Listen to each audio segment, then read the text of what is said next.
আমার জামাই এইডারে হচ্ছে আমার না ধইরা বেঁধা নিয়ে ঘুরতে হয়। এই যে চলো টি ডেটে যাই, কফি ডেটে যাই, এদিকে যাই, ওদিকে যাই। এই চলো বাজারে যাই, শহরে যাই, এই একটু ঘুরতে যাই, এই ঈদে এই জায়গায় যাই, ওই জায়গায় যাই। এইসব আমার করতে হয়। ও না নিজের থেকে করে না। ওই মানে লাস্ট কবে ও আমাকে বলছে যে হচ্ছে চলো এখানে যাই।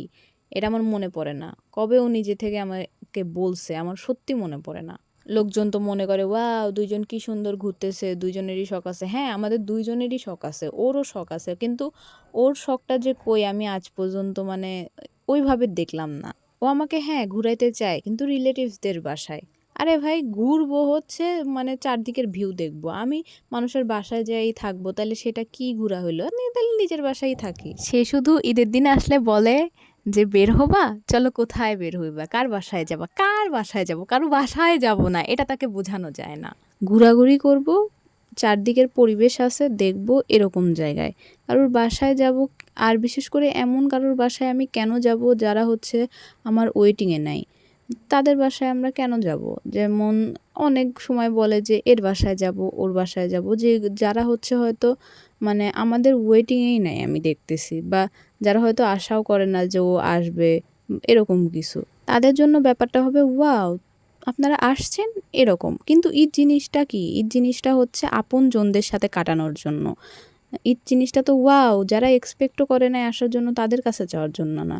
তাদের কাছে আমরা যেতে পারি। তারা রিলেটিভ তাদের সাথে আমরা দেখা করতে পারি। যখন হচ্ছে এরকম বিশেষ দিন না সেদিন যেতেই পারি। আমার তাই মনে হয়। আপনাদের কি ধারণা কমেন্ট বক্সে বলেন। তো যাই হোক এরকম কথা বলতে বলতে তো দোকানে চলে আসলাম। আর হ্যাঁ অ্যাজ ইউজুয়াল এবারও আমি তাকে হচ্ছে নিজে থেকে বলছি মানে যে চা খাইতে নিয়ে যান এবং সে বলছে কোথায় চা খাইতে যাবে আশেপাশের কথাই সে ভাবছে। পরে আমি বলছি যে না দূরে কোথাও চা খাইতে নিয়ে যান। পরে বলছে যে দূরে কোথাও কোন জায়গা? পরে আমি বলছি চকদুবলিয়া যেখানে চা বেচে সেই জায়গায়। পরে সে শহর থেকে আমাকে ওই জায়গায় নিয়ে আসলো। দেন এই তো এখানে আমরা চলে আসছি। এখানে আমরা মালাই চা অর্ডার করছি আর সাথে পোড়া রুটি। এখন বেশ কয়দিন হচ্ছে মালাই চা আর পোড়া রুটি হচ্ছে ভাইরাল হইছে। কিন্তু এই জিনিসটা আমরা আরো আগের থেকেই খাই। আর আমাদের হচ্ছে ওই বাটার ঘষে চিনি দিয়ে তারপরে পুড়ায় না। ওইটা নরমালি পুড়ায়, আমরা ওইভাবেই খাই। আমার মনে হয় না চিনি-টিনি দিয়ে পাউরুটিকে পুড়ানোর পরে মানে পাউরুটি যে খুব বেশি যখন মিষ্টি হয়ে যায় তারপরে ওই পাউরুটি খেয়ে আমরা যদি হচ্ছে চা খাই, চাটা খাই পরে, পরে চাটা অবশ্যই আমার মনে হয় পানসে লাগবে। আমি ঠিক সিওর না, আমি ওইভাবে পাউরুটি পুড়ায়ে খাইনি। তাই ঠিকঠাক বলতে পারলাম না। তবে আমার মতে যা তাই বললাম।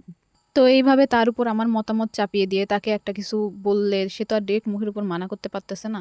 তো এইভাবে তার উপর আমার মতামত চাপিয়ে দিয়ে আমি আমার আরেকটা টি ডেট শেষ করলাম। হি হি। তো আজ এই পর্যন্তই। দেখা হবে নেক্সট ভিডিওতে।